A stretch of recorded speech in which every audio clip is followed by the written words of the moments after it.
नमस्कार, मैं doctor K C. Sharma, associate professor, department of geography, Babu Sobaram Rajkiya Kala महाविद्यालय अलवर।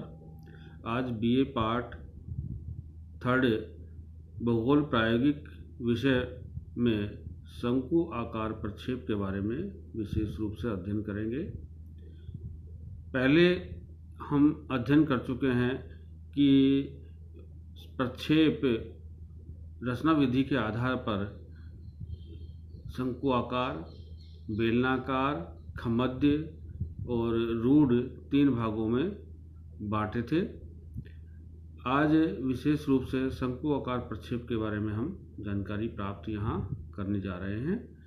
शंकु आकार प्रक्षेप ग्लोब पर अंकित भूग्रिड को कागज के शंकु पर स्थानांतरित करने और स्थानांतरण के पश्चात शंकु के कागज को समतल फैलाने के सिद्धांत के ऊपर आधारित होता है।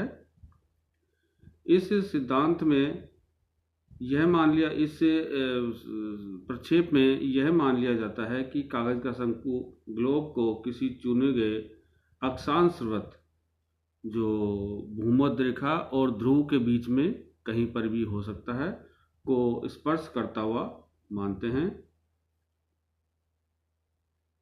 और जिस अक्षांश को स्पर्श करता है शंकु, कागज का शंकु, उसको हम मानक अक्षांश कहते हैं। शंकु आकार प्रक्षेप की रचना करने से पूर्व 4 बातों का ज्ञान हमें होना आवश्यक होता है। मानचित्र प्रक्षेप की मापनी, दूसरा मानक अक्षांश रेखा अर्थात वह अक्षांश वृत्त जिस पर कागज का शंकु पृथ्वी के ग्लोब को स्पर्श करता है। तीसरा, जिस क्षेत्र के लिए मानचित्र प्रक्षेप बनाना है उस क्षेत्र का अक्षांश और देशांतरीय विस्तार। चौथा, रेखा जाल का अंशों में अंतराल, इंटरवल, अर्थात अंशों में वह मान जिसके अंतर पर मानचित्र प्रक्षेप में अक्षांश और देशांतर रेखाएं हमें बनानी हैं। शंकु आकार प्रक्षेप की रचना करते समय उस देशांतर रेखा को केंद्रीय मध्याह्न रेखा, सेंट्रल मेरिडियन मान लिया जाता है, जिसके दोनों ओर देशांतर रेखाओं की संख्या एक समान होती है।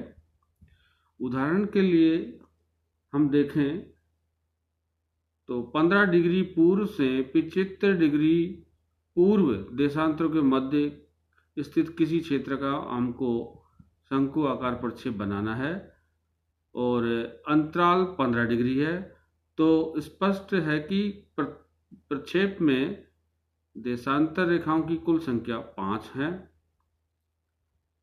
अतः किसी भी ओर से गिनने पर तीसरे क्रमांक वाली देशांतर रेखा अर्थात 45 डिग्री पूर्व देशांतर को केंद्रीय मध्याह्न रेखा चुना जाएगा। इसी प्रकार इस अंतराल पर 60 डिग्री पश्चिम से 60 डिग्री पूर्व देशांतरीय विस्तार वाले क्षेत्र के लिए 0 डिग्री देशांतर और 65 डिग्री पश्चिम से 55 डिग्री पूर्व देशांतरीय विस्तार वाले क्षेत्र के लिए 5 डिग्री पश्चिमी देशांतर को केंद्रीय मध्याह्न रेखा माना जाएगा। शंकु प्रक्षेप को रचना विधि के आधार पर 5 भागों में बांटते हैं। एक, मानक शंकु आकार प्रक्षेप या साधारण शंकु आकार प्रक्षेप। 2, मानक शंकु आकार प्रक्षेप, बोन प्रक्षेप और पॉलीकोनिक या बहुशंकुक प्रक्षेप। और तीसरा, 5वां, अंतरराष्ट्रीय प्रक्षेप। एक मानक अक्षांश वाला प्रक्षेप, आज हम इसकी रचना विधि को समझेंगे। इस प्रक्षेप में कागज का शंकु ग्लोब को किसी एक मानक अक्षांश पर स्पर्श करता है। भूमध्य रेखा और ध्रुव को छोड़कर आवश्यकता के अनुसार किसी भी अक्षांश वृत्त को मानक अक्षांश चुनकर इस प्रक्षेप की रचना की जाती है। अन्य शंकु प्रक्षेपों की तुलना में इस प्रक्षेप की रचना बहुत सरल होती है। इसको एक उदाहरण के द्वारा हम समझ सकते हैं। नीचे ये उदाहरण दिया हुआ है, इसमें एक मानक शंकु आकार प्रक्षेप हमें बनाना है। इसका मापक 125 मिलियन और मानक अक्षांश 45 डिग्री, क्षेत्र का विस्तार 0 डिग्री से 75 डिग्री उत्तरी अक्षांश और 60 डिग्री पश्चिम से 60 डिग्री पूर्वी देशांतर, और अक्षांश और देशांतर रेखाओं का अंतराल 15 डिग्री हमको दिया हुआ है। हम बीए पार्ट तृतीय में जो प्रक्षेप की रचना करते हैं वह ग्राफिकल मेथड से करते हैं, आलेखी विधि या ग्राफिकल मेथड से करते हैं। तो सबसे पहले दी गई जो मापनी है 1:125 मिलियन, इसके आधार पर हम लघुकृत गोले का अर्धव्यास ज्ञात करते हैं r, और इसका जो सूत्र है वह है पृथ्वी का वास्तविक अर्धव्यास अपॉन निरूपक भिन्न का हर। तो हमारे पास पृथ्वी का वास्तविक अर्धव्यास है 635 मिलियन, और नीचे हमको जो सवाल दिया हुआ है उसमें 125 मिलियन हरे है। तो इस प्रकार से पृथ्वी का जो reduce radius of the earth वो 5.08 सेंटीमीटर हमें प्राप्त हुआ। प्रक्षेप की रचना करने के लिए सबसे पहले नीचे चित्र दिया हुआ है, इस चित्र के अनुसार 5.08 सेंटीमीटर अर्धव्यास लेकर वृत्त का चतुर्थांश ABO हम बनाते हैं। OB रेखा के 0 बिंदु पर 15 डिग्री अंतराल के बराबर कोण DOB और मानक अक्षांश के बराबर कोण COB बनाते हैं। C बिंदु पर लंब बनाते हैं, C बिंदु पर लंब बनाते हैं जो बढ़ाई गई OA रेखा को P बिंदु पर काटता है। अब O को केंद्र मानकर BD अर्धव्यास से वृत्तांश खींचते हैं। BD जो अर्धव्यास है उसके बराबर छोटा वृत्तांश बनाते हैं।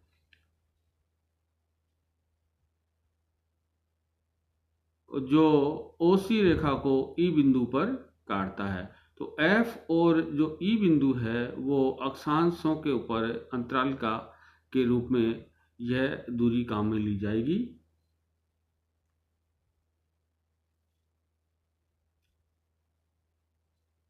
E बिंदु से OA रेखा पर EF एक लंब खींचते हैं। प्रक्षेप बनाने के लिए एक लंबवत सरल रेखा PG खींचते हैं जो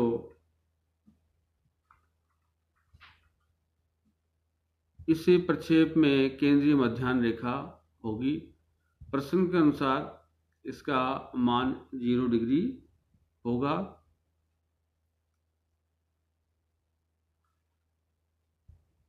अब PC के बराबर दूरी लेकर P बिंदु से एक वृत्तांश खींचते हैं।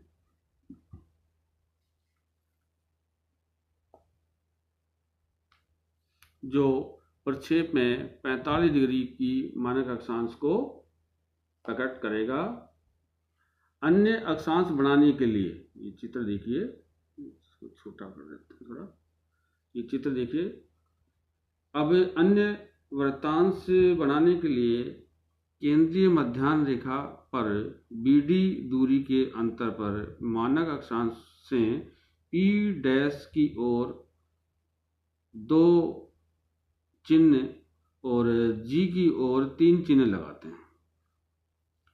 P बिंदु को केंद्र मानकर इन चिन्हों से होते हुए वृत्तों के चाप खींचते हैं तथा चित्र में जैसा दिया हुआ है इन चापों पर अक्षांश रेखाओं के अंशों का मान लिखते हैं। अब EF दूरी जो हमने पहले बनाई थी उस दूरी के बराबर इस दूरी के अंतर पर मानक अक्षांश में केंद्रीय मध्याह्न रेखा के दोनों ओर 4-4 चिन्ह लगाते हैं। इन चिन्हों को P डैश बिंदु से मिलाते हुए सरल रेखाएं खींचते हैं। ये सरल रेखाएं प्रक्षेप में देशांतर रेखाओं को प्रकट करेंगी। देशांतर रेखाओं पर इनके मान लिख देते हैं और इनका नाम लिख देते हैं। 45 डिग्री जो अक्षांश रेखा है उसके ऊपर स्टैंडर्ड पैरेलल या मानक अक्षांश लिख देते हैं। 0 डिग्री की जो रेखा है, यहाँ पर 0 डिग्री की जो सेंट्रल उस मध्याह्न रेखा केंद्रीय मध्याह्न रेखा है, सेंट्रल मेरिडियन इस प्रकार से लिख देते हैं और अक्षांशों के ऊपर और देशांतरों के ऊपर इनका मान लिख करके हम प्रक्षेप को पूर्ण करते हैं।